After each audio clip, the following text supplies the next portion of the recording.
Hey guys, how's it going? My name is Neon and welcome back to another video, and in today's video we'll be checking out the Raion-Gaiden Bloodline in Shindo Life. Anyways, this Bloodline was recommended by somebody in my Discord server, so I'll be putting that on the screen right now. But if you do want to go join my Discord server, I'll be leaving the link for that in the description below, so make sure to go check that out. But apart from that, let's not waste any more time and let's get right into it. So in case you don't know, Raion-Gaiden is a limited time Bloodline with a rarity of 1 out of 250. Although if you have the Bloodline bag game pass, you can just straight up buy it, even though I don't really recommend it because you can just get it through spinning. But anyways, Raion-Gaiden's moveset revolves around the use of true samurai spirit, meteors, and the fusion of black flames and lightning. It also has one variation named Sengoku Gaiden. Honestly, I like Raion-Gaiden more than Sengoku Gaiden, even though it's like basically just a skin. I just like the look of it more, but that's basically completely cosmetic. They're both the same bloodline, but that's really it. Anyways, now that we're done with that, it is finally time for the mode. As you can see, we're gonna mode up. There we go. So you can see, it's probably one of the cooler looking modes, that's for sure. Also, the M1s are ranged. They're also very loud. But yeah, I mean, it looks sick, honestly. Also, one thing that I do want to mention for the mode is that you need the Jinshiki drop. You have to defeat the boss. I recommend doing it with friends because it's pretty difficult to take down. But you also need to be level 1000, so you do need to do a little grinding to actually get the mode. But honestly, the mode looks great. Honestly, it matches with just about anything you throw at it. But that's enough talking, so let's move on to the first move. Alright, so it's time for the first move, and the first move is called Samurai Dragon, as you can see. There we go. It is a very overpowered move because basically no matter where your opponent goes, it's probably going to hit it because it does a ton of AoE damage and it also auto tracks for you, which is really good if your opponent is trying to run away or if they've kind of, built some distance between you and them. But yeah, it's a really good ability overall. Alright, for the next ability, I'm going to go find some dudes to fight with because it's a lot easier to explain it that way. So just give me a sec.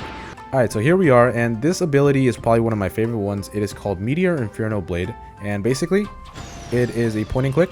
You can see it basically puts them in a move and then slams them on the ground. It does a lot of damage and it's just a really awesome move in general. Honestly, I think it's one of my favorite moves out of the entire Bloodline because it's a point and click.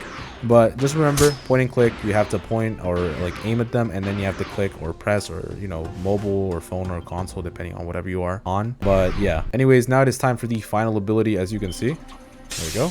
You're gonna basically fly at them. You're gonna slice them up. You can also move around while you're doing this, and then you can just combo them in the air, which is really nice because it's really nice for combo extending. As you can see, it did quite a lot of damage, I'm not even gonna lie. Anyways, it is now time for the Q spec. As you can see,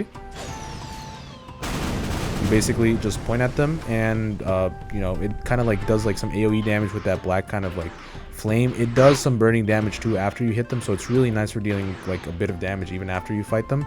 But apart from that, let's do the weapon spec now. So you can see, it's a really nice ability right here. So you can see, it basically creates like a giant ass trail that basically does like the burning damage and also does some AoE damage, which is really nice for team fights. Anyways, it is now time for the final ability. I hope he doesn't die. But let's see. Do this real quick. Don't hit me. There we go. As you can see, that was the counter. It's actually really good. As you can see, it's basically the first ability. Honestly, for a counter, it is not that bad. So that's basically all this Bloodline has to offer. Yes, the mode is kind of hard to get, but it's really worth it to get this. Also, the Jinshiki boss drop, it's hard to get, it's hard to grind, but I think it's completely worth it to get just due to the fact of how good this mode is and also just how good the Bloodline is in general. Also, one thing I forgot to mention, this Bloodline is a fucking EKG. You can equip this to your left elemental slots if you really want to. So if you have that third or fourth Bloodline slot, it is just really good. But apart from that, in case you did enjoy the video, make sure to like and subscribe for more. Tell me in the comments what you want to see next, and like I said earlier in the video, if you want to join my Discord server, make sure to go down to the link below and check that out. Anyways, thank you so much for watching, and I'll see you guys next time. So yeah, peace out, guys.